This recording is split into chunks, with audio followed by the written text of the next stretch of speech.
Salut tout le monde, je suis Ginny. Quand j'étais petite, mes parents ont divorcé, mais maman s'est remariée assez rapidement. C'est comme ça que j'ai rencontré Violette, ma demi-sœur. Au début, on ne s'entendait pas trop, mais après, on est devenus potes. Un soir, je me suis réveillée avec des bruits étranges dans ma chambre. J'ai sauté du lit terrifiée et j'ai allumé la lumière. Mes yeux n'avaient pas encore eu le temps de s'habituer à la lumière quand ma mère a fait irruption dans ma chambre et a commencé à m'engueuler. À moitié endormie, je ne comprenais même pas pourquoi. Mais c'est là que j'ai vu un mec au bord de mon lit. Il a rougi, puis il a sauté par la fenêtre. Je te jure, c'est la première fois que je le voyais. Mais maman ne m'a pas cru. Et elle m'a privé de mon argent de poche pendant un mois entier. Je n'ai pas réussi à dormir de la nuit à cause de cette injustice. Le matin, j'ai frappé à la porte de la chambre de Violette. Pourquoi ton copain est entré dans ma chambre? Je suis désolée, Ginny. J'ai entendu les pas de maman et j'ai fait sortir Bruce par la fenêtre. Il ne pouvait quand même pas sauter du 2e étage. Donc il a grimpé jusqu'à ta chambre. J'ai eu des ennuis à cause de toi. Va dire la vérité à maman. En fait, le truc c'est que je suis enceinte. Il n'y a que Bruce qui est au courant. Je ne veux pas que nos parents le sachent. S'il te plaît, ne leur dis pas. C'était assez inattendu. J'ai imaginé les visages de maman et papa avec une telle nouvelle. Et j'ai eu pitié de Violette. Mais je lui ai quand même conseillé de ne pas trop attendre pour leur dire la vérité. Après tout, on verrait bientôt les changements. Le choc m'a même fait perdre l'appétit. J'ai refusé de prendre le petit-déj et je suis partie en cours. C'est là que j'ai entendu quelqu'un crier mon nom. J'ai regardé autour de moi et j'ai vu Bruce. Il était assis dans une décapotable rouge et me faisait signe. « Monte, je te conduis, pour m'excuser pour hier. » J'étais en colère contre lui, mais j'avais aussi la flemme de marcher. Donc, j'ai accepté. Au début, on roulait en silence. Puis Bruce a commencé à faire des blagues. Et je me suis détendue. En vrai, c'est un gars sympa. Et j'étais même heureuse pour ma sœur. Mais quand on s'est garé près de l'école, Bruce s'est soudainement approché de moi et m'a embrassée sur la joue. J'étais tellement surprise que je n'ai pas su quoi dire. J'ai juste sauté de la voiture et j'ai claqué la porte. Il vient vraiment de faire ça, là? Ou je me le suis imaginé?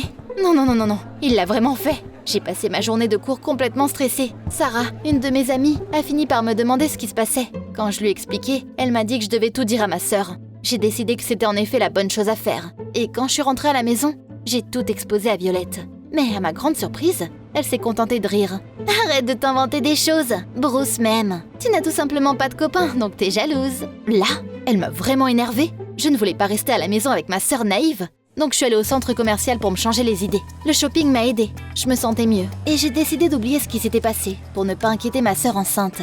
Mais dès que j'étais revenue à la maison, j'ai revu la voiture de Bruce et j'ai compris que je ne pouvais pas le laisser s'en tirer comme ça. J'ai allumé un enregistreur et j'ai ouvert la porte comme si de rien n'était. Quand il m'a vu, il m'a dit « Bonjour, tu veux faire un tour ?» Qu'est-ce que tu veux?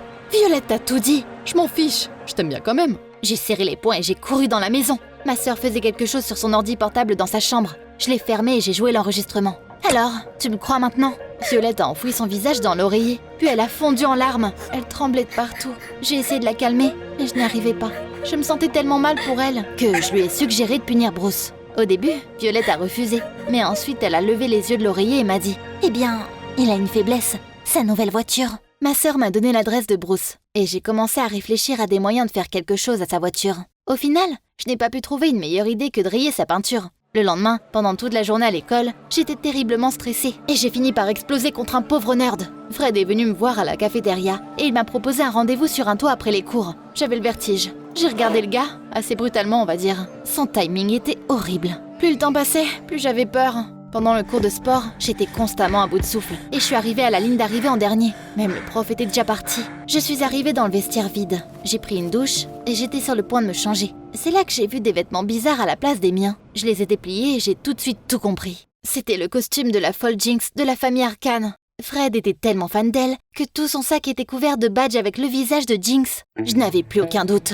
C'était lui qui avait volé mes vêtements et avait mis ce costume-là pour se venger de moi. Mais en vrai, c'était pas mal comme idée. Personne ne me reconnaîtrait dans cette tenue, ce qui était parfait, au cas où si je me faisais filmer par une caméra de surveillance. J'ai mis le costume et je me suis dirigée vers la maison de Bruce. La chance était de mon côté, il avait laissé la voiture devant le portail. Je me suis cachée au coin de la rue et j'ai sorti mes ciseaux à ongles.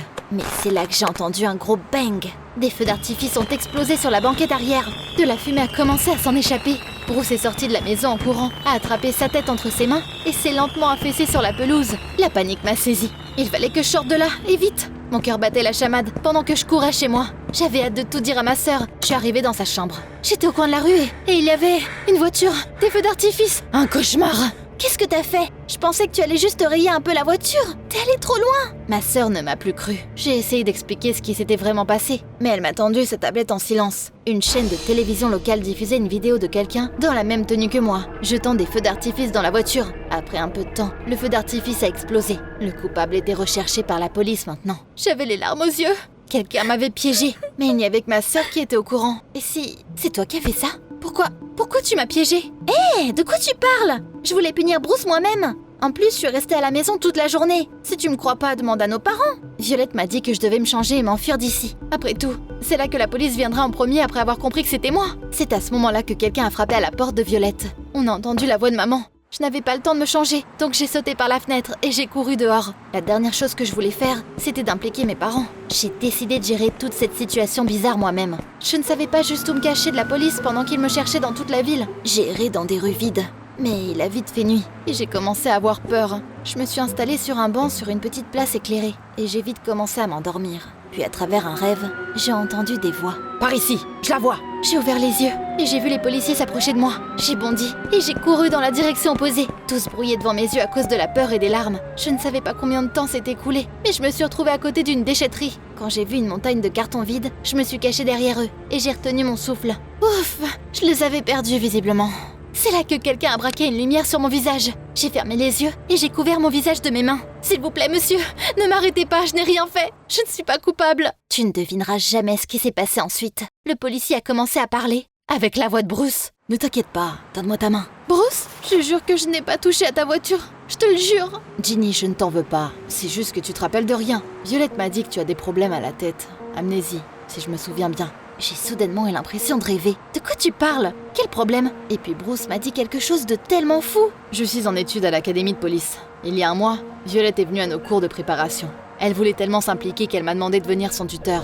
On a fait quelques séances de tutorat chez vous. Puis j'ai vu tes photos sur les murs. Je t'ai tout de suite bien aimé. Encore plus après t'avoir vu à la fenêtre. J'ai demandé à Violette de me présenter. Mais elle m'a dit que je devais rester loin de toi, parce que t'étais amnésique. Et que tu n'arrêtais pas de tout oublier. Même les choses qui s'étaient passées il y avait tout juste un jour. Mais j'ai décidé d'apprendre à te connaître quand même.